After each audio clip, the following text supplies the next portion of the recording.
I'm Diana, 34 years old, and 3 weeks ago, I signed away everything I had to my soon-to-be ex-husband. The five-bedroom house, both cars, the real estate company, all of it. My lawyer begged me not to do it. My mother-in-law smirked from the gallery seats. Brittany, my husband's 27-year-old mistress, actually took a selfie right there in the courtroom. And Vincent, the man I once thought I'd spend my life with, smiled like he'd just won the lottery. But that smile disappeared exactly 47 seconds later, when his lawyer finished reading the final clause in our agreement. Before I tell you what happened, if you find this story worth hearing, please take a moment to like and subscribe, but only if you genuinely want to. And if you're watching right now, drop a comment letting me know where you're from and what time it is there. Now, let me take you back 3 years, to the night I accidentally opened the wrong drawer in Vincent's office. 8 years of marriage, that's how long I spent building a life with Vincent Saunders. From the outside, we had everything. A sprawling colonial house in the suburbs of Houston with 5 bedrooms we didn't need. A Porsche Cayenne in the garage for him, a 12-year-old Honda Accord for me.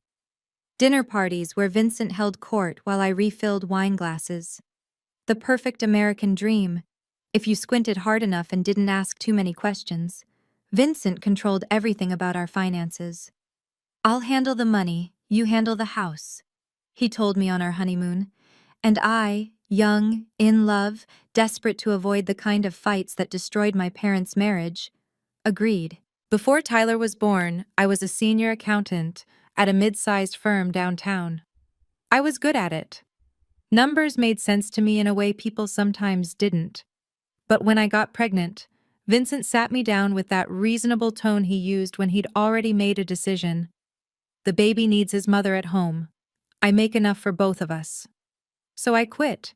Traded spreadsheets for sippy cups, client meetings for playdates. And when Tyler started kindergarten and I picked up part-time remote accounting work to keep my skills sharp, Vincent barely noticed. To him, I was furniture. Useful, present, and utterly unremarkable. He'd check his Rolex Submariner, a gift to himself for closing some deal, and announce he had investor meetings that would run late. His home office stayed locked. The credit card statements went to his email. I had a supplementary card with a modest limit. Everything else was his domain. What I didn't know then, but would soon discover, was that his Rolex was bought on credit and his empire was built on sand. Tyler changed everything for me. My son came into the world 6 years ago with his father's dark hair and my stubborn chin, and from the moment the nurse placed him in my arms, I understood a kind of love I'd never known existed. Fierce, unconditional, the kind that makes you lie awake at night wondering if you're doing enough, being enough. Vincent saw Tyler differently. Our son was a legacy, not a relationship. Something to mention at business dinners. My boy's already showing an interest in real estate, can you believe it? But never something to nurture. Vincent missed Tyler's first steps because of a conference call, missed his first word because he was traveling, missed every single school play, every parent-teacher conference, every bedtime story. I remember one evening, about a year ago, Tyler had been waiting by the window for 2 hours, his favorite picture book clutched against his chest. "Mommy, when is Daddy coming home? He said he'd read to me tonight." I texted Vincent. No response. Called. Voicemail.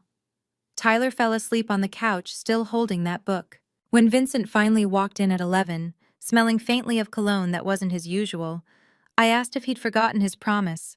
He barely looked up from his phone. "I'm building a future for this family, Diana. Tyler will understand when he's older." But I saw my son's face the next morning when he realized Daddy had come and gone without even saying goodnight. That was the night I realized something had been wrong for longer than I wanted to admit. Vincent hadn't hugged Tyler in 3 months, hadn't asked about school, about friends, about anything. Our son wasn't a priority. He was an afterthought. The night I found out the truth, I wasn't even looking for it. 3 years ago, Tyler had a school field trip coming up, and I needed his passport for some reason I can't even remember now. Vincent usually kept our documents in his office, But that night he'd left for one of his late meetings and forgotten to lock the door. I found the passport easily enough. Top drawer, right where he said it would be. But as I pulled it out, my hand brushed against a folder I'd never seen before. The return address on the top envelope made me pause. First National Bank. Final notice, stamped in red. My accountant's brain kicked in before my wife's heart could stop me. I opened it. 90 days past due. $340,000 outstanding on a commercial property loan. I opened another envelope. Wells Fargo. Delinquent account. Immediate action required. Then Chase. Then a letter from a collection agency I'd never heard of. By the time I finished going through that drawer, my hands were shaking. Not from fear, from the sheer impossibility of what I was seeing. Vincent's empire was hemorrhaging money. The properties he bragged about at parties were underwater. The company that was supposed to be our retirement was drowning in debt. Over $2 million. And he'd never said a word. I sat there in his leather chair for a long time, the papers spread around me like evidence at a crime scene. Then I did something that surprised even myself. I took out my phone, photographed every single document, time-stamped, dated, crystal clear. Then I put everything back exactly as I'd found it, turned off the light, and walked out. I didn't sleep that night, but I wasn't scared anymore. I was calculating. The next morning, I made a phone call to someone I trusted more than anyone, my college roommate Rachel Morrison. Rachel worked at a regional bank. We'd stayed close over the years, the kind of friendship that picked up right where it left off no matter how long between conversations. She was also the only person who'd ever looked at Vincent and said, "I don't know, Di. Something about him feels off." I should have listened to her then. I was listening now. "I need to run a credit check," I told her, "on myself. And I need to understand what debts might be attached to my name as a spouse." Rachel didn't ask why. She just said, "Come to my office tomorrow. Bring your ID." What I learned over the following weeks confirmed my worst fears and revealed something unexpected. Most of the debt was in Vincent's name alone, or tied to his company. But he'd taken out 2 loans using both our names without my knowledge, forged my signature, or used an electronic version I'd never authorized. "This is fraud," Rachel said quietly, showing me the paperwork. "You could report him." "Not yet." I folded the copies she'd made and slipped them into my purse. "I need to know the full picture first." And so began my 3-year education in financial survival. I opened a savings account at a different bank, one Vincent had no connection to. Every month, I funneled what I could from my part-time work. 200 here, 300 there. I documented everything, saved every email, every statement, every scrap of evidence that crossed my path. Rachel checked in periodically with updates. "The debt's growing, Diana, not shrinking." I wasn't surprised, but I was ready. Vincent had no idea his wife was watching and waiting. A year ago, Vincent started coming home smelling like someone else. It wasn't obvious at first. A hint of perfume that wasn't mine, a text notification he'd silenced too quickly, business trips that seemed to multiply overnight. But I'd spent 3 years training myself to notice everything, and Vincent had grown careless with a wife he considered beneath his attention. The late nights became later. The investor dinners more frequent. He upgraded his wardrobe, $3,000 Tom Ford suits charged to credit cards that were already maxed, while I still wore dresses from 5 years ago. "You should put more effort into your appearance," he told me one evening, adjusting his new silk tie in the hallway mirror. "Brittany, she's a new business associate. She always looks put together. Professional women understand the importance of presentation." Brittany. The name he said too casually, too often. I didn't confront him. What would be the point? I already knew our marriage was a facade. I just needed to know how long I had before the facade crumbled completely. One night, Vincent left his phone on the kitchen counter while he showered. The screen lit up. "Can't wait to see you tomorrow. Wear the blue tie I like. XOB." I didn't touch the phone. Didn't need to. The preview told me everything. That same week, I noticed him deleting his browsing history, changing passwords, making calls from the garage where he thought I couldn't hear. But here's what Vincent never understood about me. I wasn't plotting revenge. I wasn't consumed by jealousy or heartbreak. I'd made my peace with who he was long ago. I was simply gathering information, building my case, waiting for the moment when he would finally show his hand. That moment came sooner than I expected. The first time I met Brittany Lawson, she was wearing a knockoff Birkin bag and Vincent's arm around her waist. It was his mother's birthday dinner, a monthly ritual at Evelyn Saunders's pristine colonial in River Oaks, the kind of house where the silverware matched and the help knew to be invisible. I'd been attending these dinners for 8 years, always feeling like a guest who'd overstayed her welcome. That night, Vincent walked in with Brittany like she belonged there. "Everyone, this is Brittany. She's been consulting on some new investment opportunities for the company." She was 27, all blonde highlights and practiced smiles. Her dress was designer, or designed to look designer. I'd spent enough years auditing luxury goods to spot the tells. The stitching on her bag was uneven, the hardware slightly off color, but no one else noticed. They were too busy fawning. "Vincent finally found someone with ambition," Evelyn announced, squeezing Brittany's hands like she was welcoming a long-lost daughter. Then she glanced at me with that thin smile I'd grown accustomed to. "Diana, be a dear and help Maria bring out the appetizers." I spent that dinner in the kitchen and the margins, watching my husband parade his mistress in front of his family, while they pretended not to see what was obvious. Tyler sat beside me, confused. "Mommy, who is that lady? Why is she sitting in your chair?" "She's nobody important, sweetheart." Brittany laughed at something Vincent said, her hand lingering on his sleeve. I watched Evelyn beam with approval, and I thought, the bag isn't the only fake thing at this table. But Brittany wasn't my enemy. She was a symptom.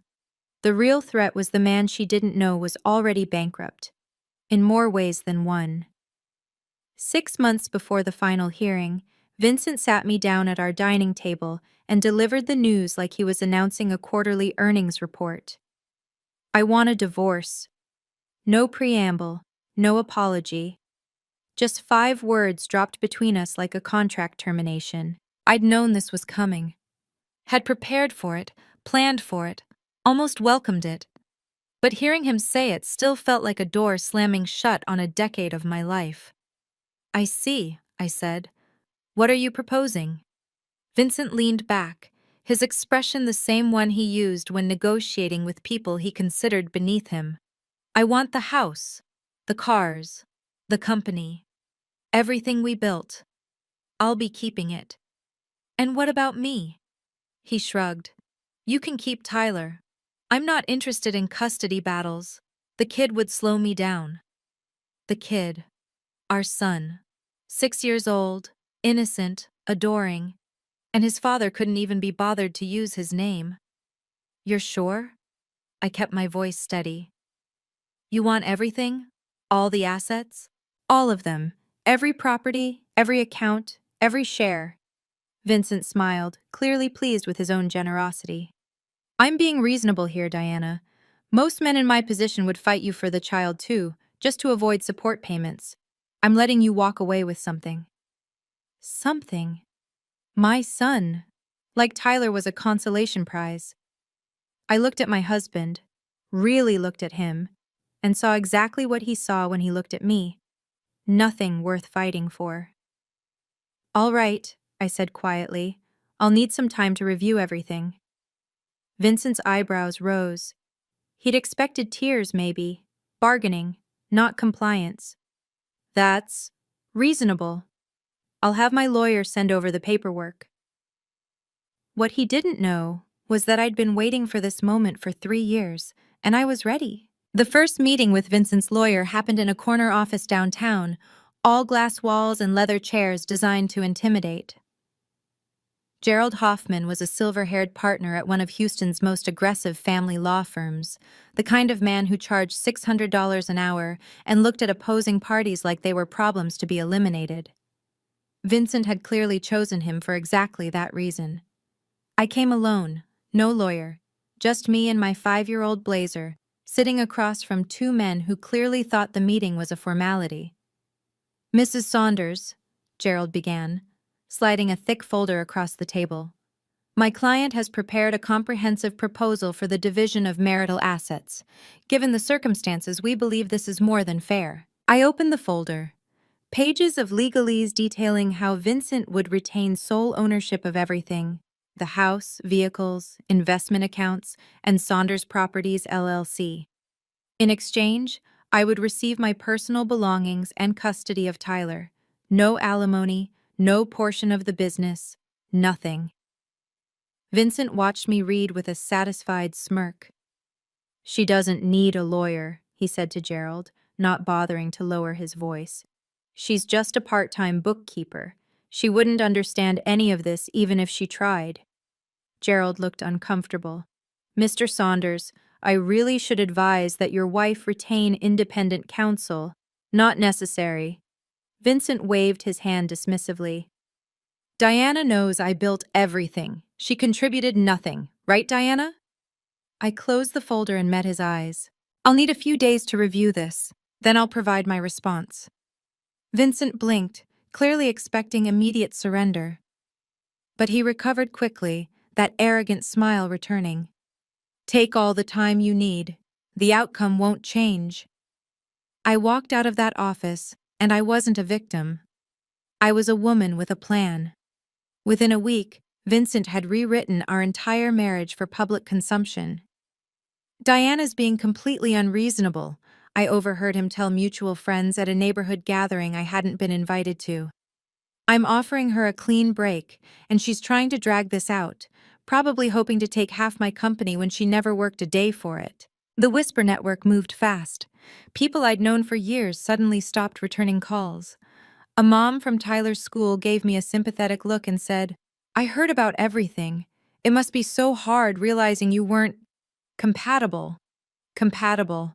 As if I was the one caught with a 27-year-old mistress. Then came Evelyn's call. "Diana." Her voice carried that particular frost she reserved for people who disappointed her.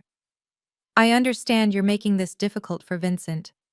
May I remind you that my son built that company from nothing? You were lucky to live in that house, drive those cars, wear the lifestyle he provided.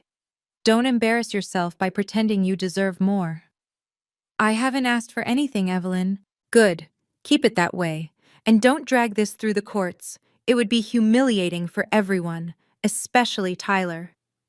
She hung up before I could respond. That same night, I discovered something while reviewing the property records I'd been quietly collecting. Vincent had mortgaged our family home, the house we lived in, without my consent or signature. A second mortgage, taken out 18 months ago. Under Texas law, he needed my approval for that. He didn't have it. I photographed the document, added it to my file, and felt something settle in my chest. Let them think I was weak. Let them think I was beaten. The people who underestimate you always leave the biggest blind spots. Rachel was the one who found Margaret Collins. "She's handled some of the ugliest divorces in Houston," Rachel told me over coffee at a cafe far from our usual spots. "And she wins, not because she's ruthless, because she's thorough." Margaret's office was nothing like Gerald Hoffman's glass tower. It occupied the second floor of a restored Victorian near Montrose, all warm wood and framed credentials. She was in her early 50s, with silver-streaked hair and eyes that assessed me the moment I walked through her door. "Sit down, Mrs. Saunders. Tell me everything." So I did. 3 years of documentation. The debt, the forged signatures, the affair. Vincent's demands. The social pressure. All of it laid out on her desk in organized folders I'd prepared myself. Margaret reviewed each piece methodically, occasionally making notes on a yellow legal pad. When she finished, she looked up at me with something I hadn't seen in a long time: respect. "You've done remarkable work here. Most clients come to me in crisis. You've come prepared for war." "I'm not interested in war," I said. "I'm interested in freedom." "Then let me tell you what your options are." She set down her pen, Based on what you've shown me, you could fight for half of everything. Texas is a community property state. You have grounds. Half of 4.7 million in debt? Margaret smiled, the first real smile she'd shown. You understand the situation better than your husband does. I've had 3 years to understand it. He still thinks he's a millionaire. Then let me ask you something. She leaned forward. What do you actually want out of this divorce? I thought about Tyler, about my savings account, about starting over with nothing but my son and my dignity. I want him to get exactly what he's asking for. Margaret studied me for a long moment, then pulled a thick legal textbook from her shelf. Under Texas law, when marital assets are divided in a divorce, the debts attached to those assets can be assigned as well. It's called a liability assumption clause. She opened to a marked page. If one party agrees to take ownership of an asset, they can also be required to assume full responsibility for any liens, mortgages, or debts associated with it. So if Vincent wants everything, then Vincent gets everything, including the $4.7 million in liabilities currently attached to those assets. Margaret's pen traced a line in her notes. The key is ensuring the agreement is explicit and legally binding, and that he signs it voluntarily, with full knowledge of what he's agreeing to. He won't read it carefully, I said. He never does. He already thinks he's won. That's his choice. Margaret closed the book. But we need to protect you legally. There's a document called a waiver of independent review. Essentially, he'll be acknowledging that he had the opportunity to have everything examined by financial experts and chose not to. His lawyer will tell him to get an independent audit. Almost certainly. But will Vincent listen? I thought about my husband, his ego, his certainty, his absolute conviction that he was the smartest person in any room. No, he won't. Then here's what we do. Margaret pulled out a fresh legal pad. We draft an agreement that gives him exactly what he's demanded. The house, the cars, the company, all of it. We include the liability assumption clause on page 47 of a 52-page document, and we wait for him to sign away his own future. And if he reads it, then you're no worse off than you were before. She met my eyes. But I don't think he will. Neither did I. The pressure came from multiple directions at once. Brittany called me first, actually called, not texted, her voice dripping with false sweetness. Diana, hi! I know this is awkward, but I just wanted to reach out woman to woman.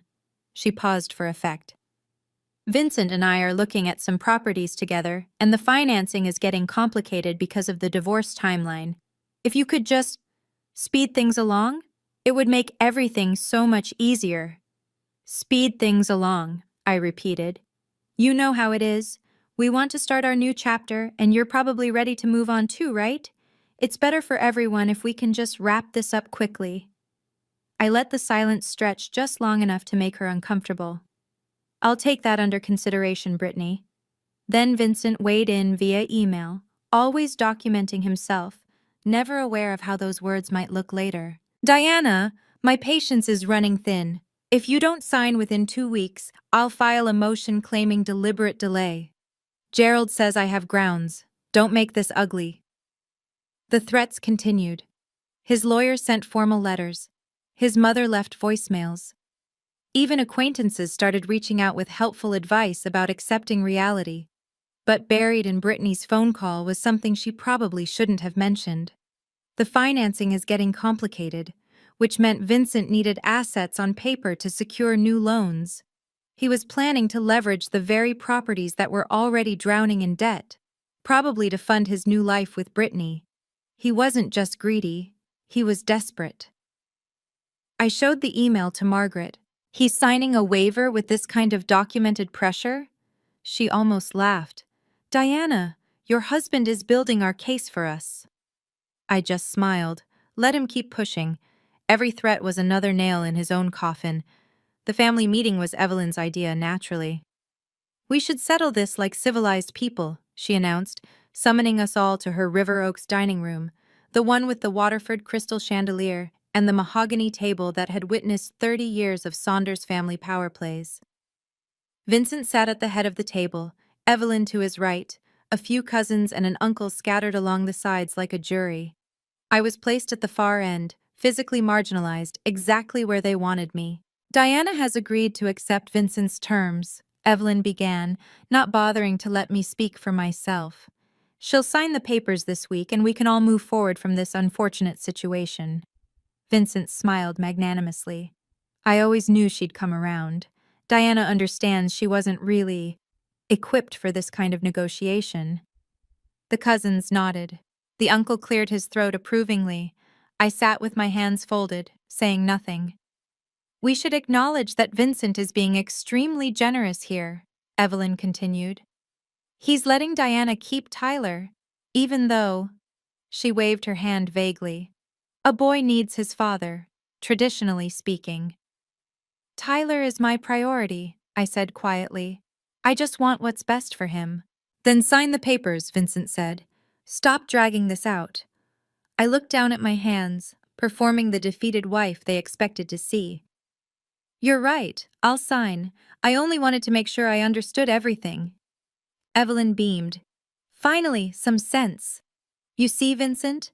I told you she'd come around, once she realized she had no other choice. Across the room, I caught Tyler watching from the doorway where the nanny was supposed to keep him occupied. His small face was confused, worried. I smiled at him gently. What nobody in that room understood was that I hadn't surrendered. I just made them think I had. The night before the final hearing, I sat alone in the tiny apartment I'd rented after moving out of the house. 2 bedrooms, 1 bathroom, a galley kitchen barely big enough for 2 people to stand side by side. But it was clean, it was safe, and it was ours. Mine and Tyler's. My son had fallen asleep an hour earlier, his favorite stuffed elephant tucked under his arm. I watched him breathe for a few minutes, this small person who had become the center of my entire universe, then walked to the kitchen table where my documents were spread out. 3 years of preparation, all of it leading to tomorrow. I reviewed the final agreement one more time. 52 pages. The liability assumption clause buried on page 47, exactly as Margaret and I had planned. The waiver of independent financial review on page 49, everything legal, everything transparent, for anyone who bothered to look. Vincent wouldn't look, I was certain of it. But certainty and reality are different things, and my hands trembled slightly as I closed the folder. On the counter, I'd set out my outfit for tomorrow. A simple gray blazer, white blouse, minimal jewelry. The only piece that mattered was the ring my grandmother had left me. A thin gold band with a tiny sapphire, worth nothing monetarily but everything emotionally. It was the one asset Vincent had never thought to claim. Tyler stirred in his sleep, mumbling something about pancakes. I walked back to his room and sat on the edge of his bed, brushing hair from his forehead. Whatever happens tomorrow, I whispered, we're going to be okay. The words were meant for him, but maybe I needed to hear them too. I didn't sleep much that night, but I wasn't afraid anymore. I want to pause here for a moment, if you don't mind. Before I tell you what happened in that courtroom, I need to say something to anyone listening who might recognize pieces of their own story in mine. If you're in a relationship where you feel controlled, where someone else manages every dollar, makes every decision, treats you like you're invisible or incapable, I want you to know that you're not alone, and you're not crazy for feeling trapped. For 3 years, I stayed silent. Not because I accepted what was happening, but because I was building something in that silence. A plan, a safety net, a way out that no one could take from me. I'm not telling you my path is the right one for everyone. Every situation is different, but if there's one thing I've learned, it's this. Silence isn't always weakness. Sometimes it's strategy. And knowing your own worth doesn't require anyone else to see it. If this story means something to you, share it with someone who might need to hear it. A friend, a sister, a coworker who's going through something similar. Sometimes the most powerful thing we can do is remind each other that there are options, even when it feels like there aren't. Hit that like button if you want to help more people find this video. And if you're still here, still listening, comment and tell me, have you ever been underestimated? How did you prove them wrong? I'll be reading every single response. Now, back to the morning of the hearing. I dropped Tyler off at Rachel's house, kissed him goodbye, and drove to the courthouse in my old Honda Accord. The Porsche was already in the parking lot when I arrived. Vincent had gotten there early, eager to claim his prize. He had no idea what was waiting for him. The morning of January 3rd was unseasonably warm for Houston. 68 degrees, bright sun cutting through wispy clouds. I stood outside the family courthouse, watching my breath not fog in the air, feeling strangely calm. 3 years of waiting, and it had come down to this. One hearing, one signature, one moment that would determine the rest of my life. My phone buzzed. Margaret, in the building, room 4B, ready when you are. I texted back a simple coming and walked through the glass doors. Inside, the courthouse hummed with the mundane business of endings. Couples signing custody agreements, lawyers shuffling papers, clerks stamping documents that would reshape families forever. Just another Tuesday for everyone except the people whose worlds were changing. I found room 4B at the end of a long hallway. Through the narrow window in the door, I could see Vincent already seated at the respondent's table. Gerald Hoffman beside him, both men reviewing papers with the relaxed posture of people who believed they'd already won. Margaret was waiting for me outside. How are you feeling? Ready. The word came out steady. Is everything in order? Every document filed, every clause triple-checked. She touched my arm briefly, unusual for her, but somehow exactly what I needed. Whatever happens in there, Diana, you should know. Win or lose, you've already proven you're not who they think you are. I'm not trying to prove anything. I met her eyes. I'm just trying to be free. She nodded once, then opened the door. Vincent looked up as I entered. He smiled, that confident, condescending smile I'd seen 1,000 times. Diana, glad you could make it. I took my seat beside Margaret without responding. Let him smile. It wouldn't last long. The courtroom was smaller than I'd imagined, more intimate. Wood-paneled walls, fluorescent lighting that hummed faintly overhead, rows of gallery seating that were mostly empty. Mostly. Brittany had claimed a spot in the front row, wearing a red designer dress that probably cost more than my first car. She was texting when I walked in, but looked up long enough to give me a smile that was almost pitying. Beside her sat Evelyn Saunders, immaculate in Chanel, her posture radiating the quiet certainty of a woman who had never been denied anything in her life. They'd come to witness Vincent's triumph, a front-row seat to my humiliation. I settled into my chair and watched my husband from across the aisle. He'd worn his best navy suit, a gold tie clip catching the light. The Rolex gleamed on his wrist. To anyone who didn't know better, he looked like a man in complete control. Gerald Hoffman leaned over to whisper something and I caught fragments. Routine. Just need her signature. Home by lunch. Vincent nodded, barely listening. That was when I noticed something interesting. Gerald's face. There was tension around his eyes, a tightness in his jaw that didn't match his confident words.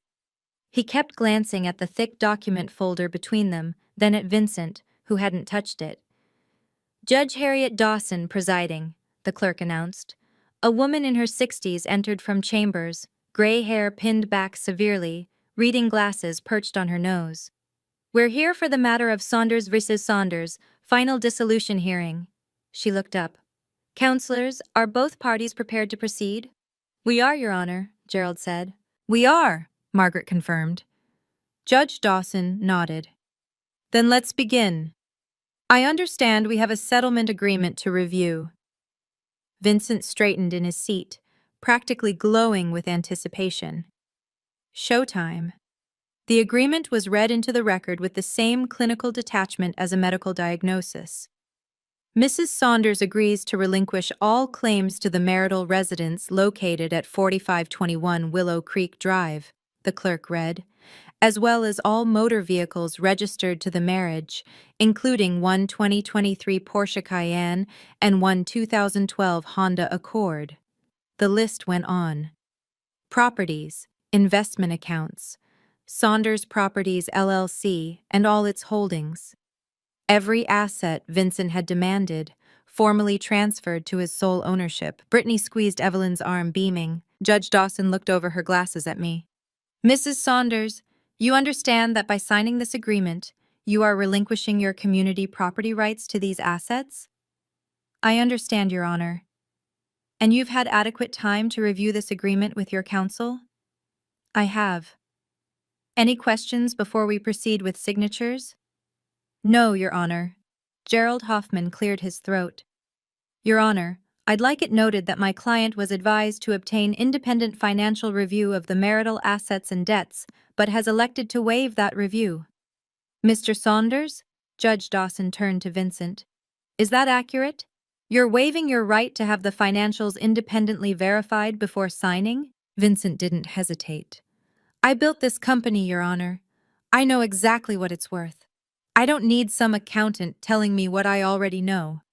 Then please sign the waiver on page 49. Vincent took Gerald's pen, a Mont Blanc naturally, and signed with a flourish. I watched Gerald's face as Vincent handed back the pen. The attorney was flipping through pages rapidly now, searching for something. His eyes stopped on page 47. The color drained from his face. Vincent, he whispered urgently, reaching for his client's arm. Wait! But Vincent was already turning to page 52, signing his name on the final line. Done, my husband announced. The moment Vincent's pen lifted from the paper, Gerald Hoffman's face went white. I watched it happen in real time, the realization spreading across his features like ice forming on a windshield. His mouth opened slightly, his hand gripped the edge of the table. Vincent, his voice was barely above a whisper. Vincent, we need to stop. What? My husband laughed, sliding the signed document toward the clerk. It's done. She signed, I signed. Let's wrap this up. You don't understand. Gerald was scrambling through the pages now, his professional composure crumbling. Page 47.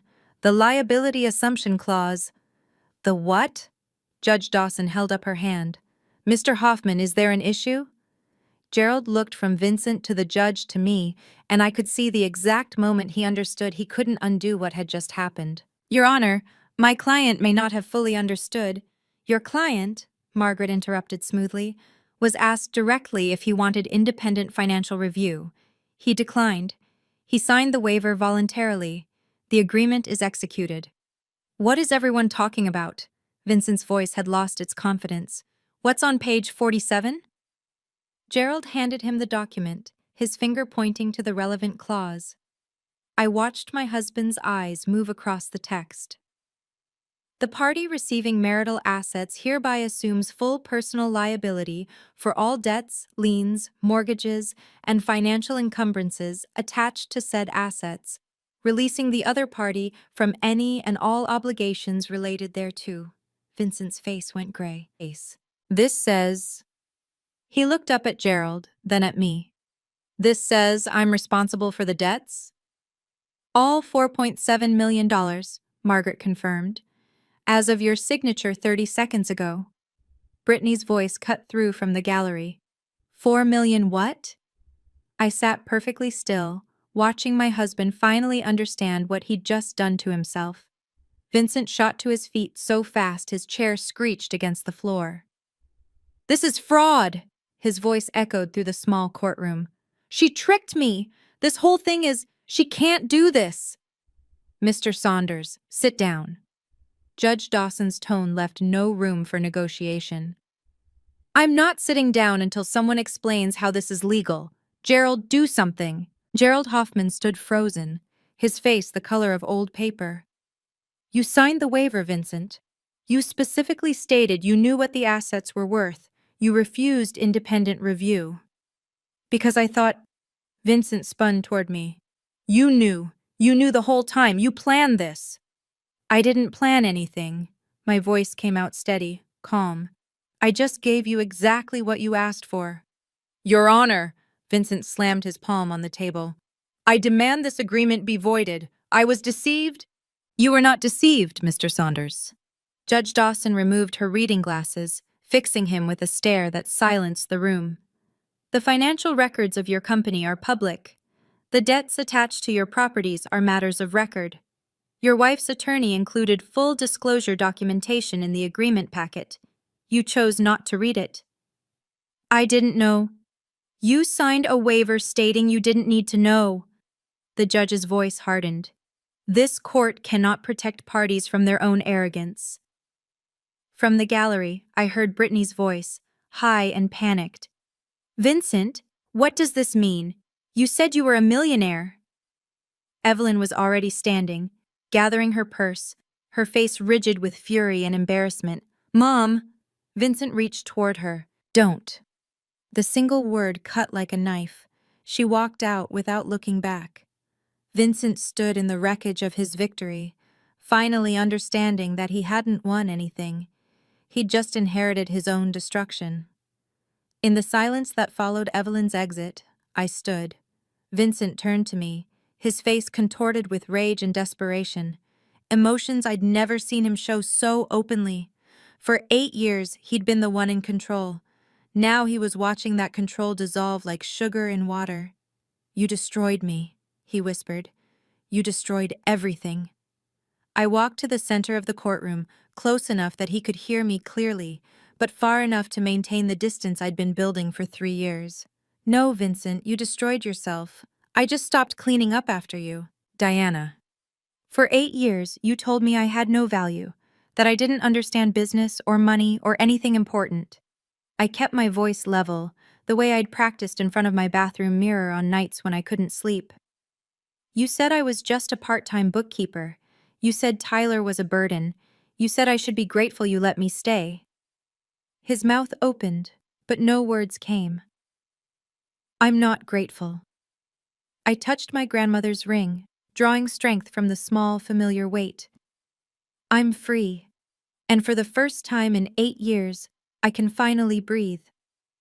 I turned to Margaret, who was already packing her briefcase with quiet efficiency. Then I looked back at Vincent one final time. I don't hate you. I'm not even angry anymore. I just refuse to let you define who I am for one more second. Diana, wait. We can fix this. We can… No! The word was final, complete. There's nothing left to fix. I walked out of the courtroom, my footsteps steady on the tile floor. Behind me, I heard Vincent calling my name, heard Gerald trying to calm him down, heard Brittany demanding explanations. But I didn't look back. I was already gone. I was halfway down the courthouse hallway when the shouting started. Through the glass doors of room 4B, I could see Brittany standing in Vincent's path, her face flushed, her carefully applied makeup starting to run. $4.7 million. Her voice carried clearly into the corridor. You told me the company was worth 10 times that. You said we were going to buy a house in the Galleria, travel to Europe, start a family. Brittany, listen. Vincent reached for her arm. She yanked away. Don't touch me. God, I can't believe I fell for this. My father was right about you. Your father cut you off. Because I chose you over him. She laughed, but it was a bitter, broken sound. And now I find out you're not even a real millionaire? You're worse than broke. You're negative broke. Margaret appeared beside me, watching the scene unfold with professional detachment. I've seen a lot of divorces, Diana. This might be the most complete implosion I've witnessed in real time. I didn't plan for this part. I meant it. Watching Vincent's mistress abandon him felt less satisfying than I'd expected. Just exhausting, like watching the final act of a play that had gone on too long. Through the glass, Brittany was already walking away, heels clicking furiously against the marble floor. She pulled out her phone as she passed us, not even glancing in my direction. Daddy? It's me. I made a huge mistake. Can I come home? Vincent appeared in the doorway, looking like a man who'd just watched his entire world collapse, which I suppose he had. Our eyes met across the hallway. I felt nothing but relief. "Goodbye, Vincent," I said quietly. Then I walked toward the exit, toward my son, toward whatever came next. Freedom had never felt so simple. 3 months after the hearing, Vincent's empire finished crumbling. I heard about it through Rachel, who still had connections at various banks in the city. The details arrived in fragments over coffee, like dispatches from a distant war. The house sold first, $580,000, which wasn't enough to cover the mortgage and second lien. Vincent walked away still owing $320,000 on a property he'd lost. The Porsche was repossessed by the financing company 2 weeks later. The repo man came at 3 in the morning, according to a neighbor who witnessed it. Vincent apparently stood in his driveway in his bathrobe, screaming about lawsuits and wrongful seizure until someone threatened to call the police. Saunders Properties LLC filed for Chapter 7, bankruptcy, in March. The commercial properties Vincent had been so proud of went to auction, where they sold for a fraction of their original purchase prices. The remaining debt, nearly $3 million, stayed with him. He had to move out of the house before the sale closed, Rachel told me. Found a studio apartment in a complex off 290. No doorman, no pool, no anything, really. I nodded, processing the information without satisfaction. And his job? Some small brokerage firm hired him, commission only. Rachel shook her head. From CEO to entry-level sales in 90 days. That's got to be some kind of record. I thought about the man I'd married. His confidence, his ambition, his absolute certainty that he was destined for greatness. I thought about all the times he'd told me I didn't understand business, didn't understand money, didn't understand anything. He did this to himself, I said finally. I just stopped protecting him from the consequences. Rachel squeezed my hand across the table. You know what? That's the best kind of revenge, the kind you don't even have to take. Summer arrived, and with it, a new beginning. Our apartment had transformed over the months from a temporary refuge into something that felt like home. Tyler's drawings covered the refrigerator. Plants crowded the windowsill, herbs I'd started growing to save money on groceries and kept because they made me happy. The living room had a second-hand couch that was more comfortable than any piece of furniture in Vincent's showcase house. I returned to accounting full-time in April, a mid-level position at a firm that valued competence over pedigree. By June, I'd been promoted to senior accountant. My boss said I had exceptional attention to detail. I didn't tell her I'd developed that skill tracking a fraudulent husband for 3 years. Tyler was thriving too. He'd made friends at his new school, joined a soccer team, started reading chapter books before bed. He rarely asked about his father anymore, not because I discouraged it, but because the questions had simply stopped mattering to him. "Mom, watch me!" he shouted from across the park, attempting a cartwheel that ended in a pile of giggles. I applauded from my bench, feeling something I hadn't experienced in years: uncomplicated happiness. My phone buzzed. A notification from the community college. I'd been accepted into their evening CPA certification program. Classes started in September. "What are you smiling about?" Tyler asked, running over to flop down beside me. "Good news, buddy. Mom's going back to school." "Like me?" "Exactly like you." He thought about this for a moment. "Can we celebrate with ice cream?" "Absolutely."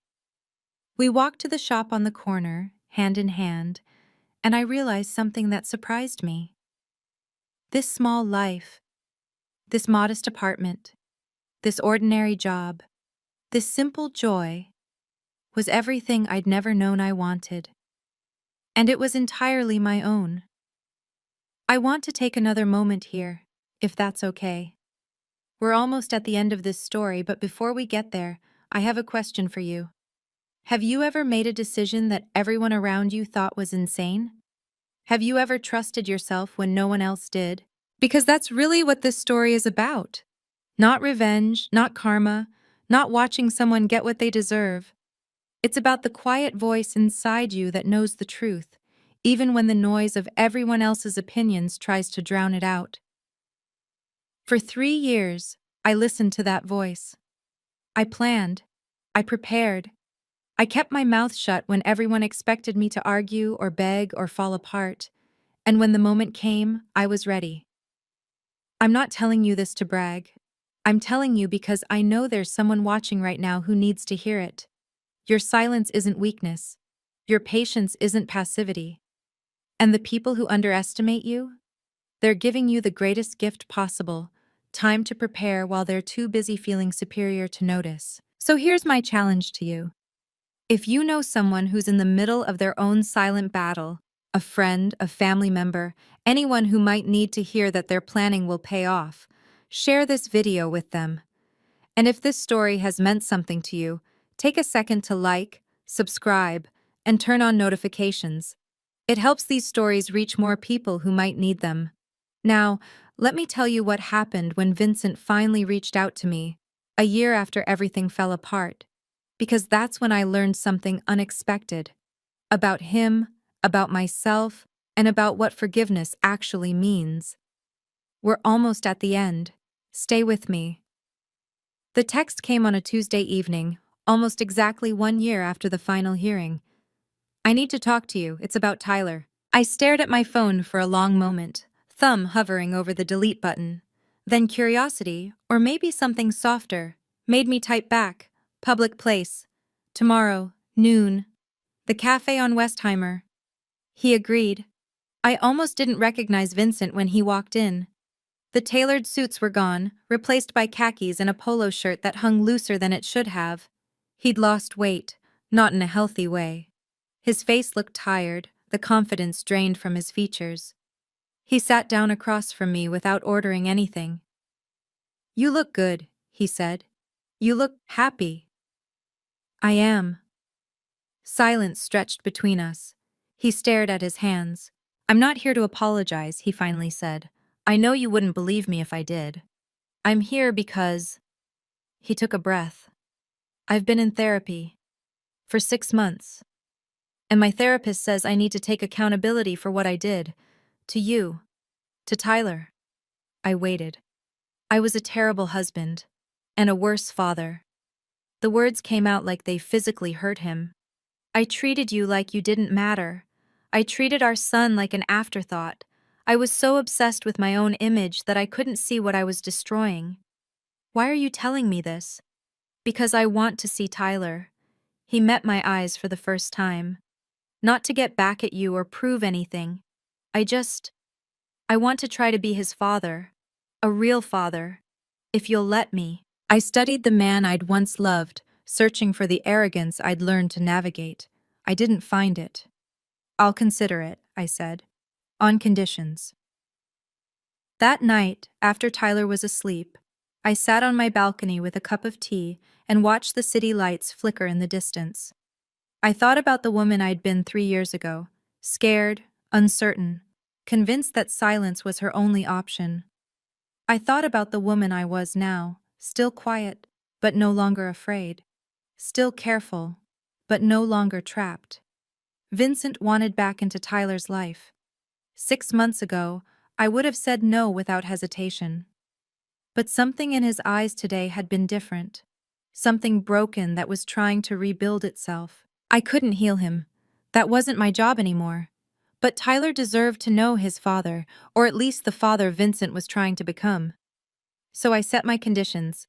Monthly therapy sessions, verified by his counselor, steady employment for 6 months minimum. Supervised visits first, progressing only if Tyler felt comfortable.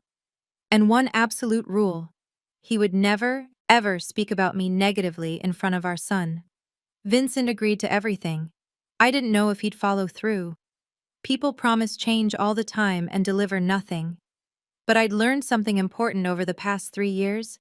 Boundaries aren't about controlling other people's behavior.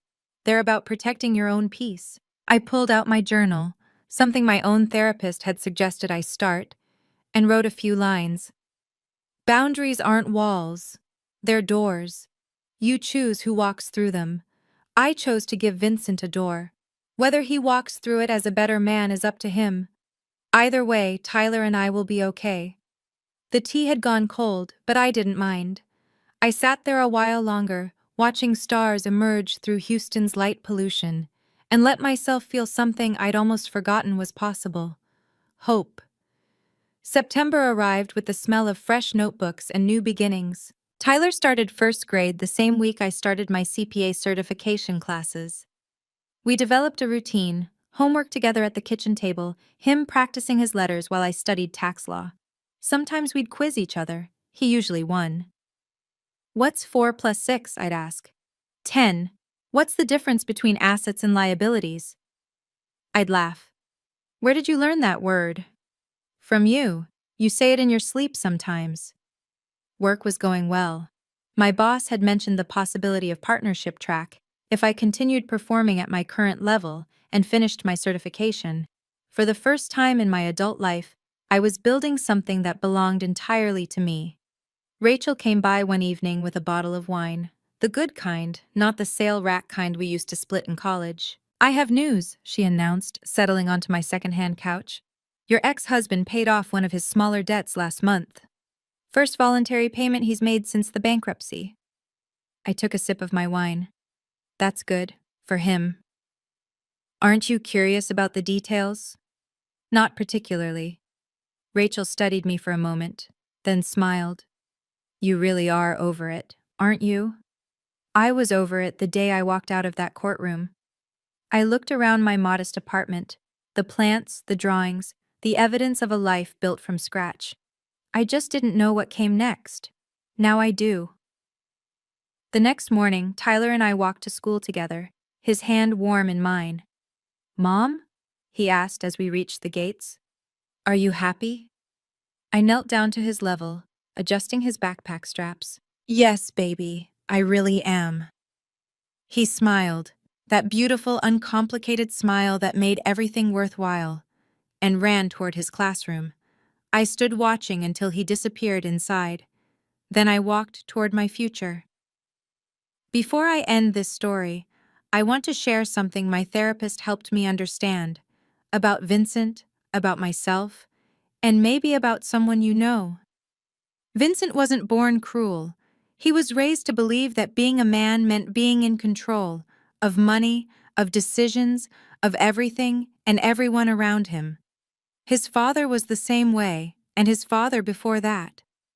When his business started failing, he couldn't admit it. Not to me, not to his family, not even to himself. Because in his mind, admitting failure meant admitting he wasn't a real man. So he doubled down, took on more debt, projected more confidence, and when the pressure became unbearable, he found someone new, someone who didn't know the truth, who could reflect back the successful image he so desperately needed to see. Understanding this doesn't excuse what he did, it just explains it. And honestly, it helped me stop taking it personally. His cruelty was never really about me. It was about his own fear of being seen as weak. As for me, I had my own patterns to confront. I avoided conflict because I watched my parents' marriage implode in screaming matches and slammed doors. I thought silence meant peace. I didn't realize I was confusing peace with paralysis. What I learned through all of this is that silence can be powerful, but only when it's a choice, not a cage. Planning is valuable, but so is knowing when to act. And your worth doesn't depend on whether the people around you recognize it. If there's a lesson here, it's this. The people who underestimate you are building their own traps. You don't have to do anything but stay ready. So, that's my story. A woman who was told she didn't matter, who spent 3 years proving that she did. Not to anyone else, but to herself. If this meant something to you, hit that like button. Subscribe if you want to hear more stories like this one, and check out the description for related videos, more stories about people who were counted out and ended up on top. Thank you for listening. Thank you for being here until the end. I'm Diana, and I hope wherever you are, whatever you're facing, you know that you're stronger than they think. You just might not have found your moment yet, but you will.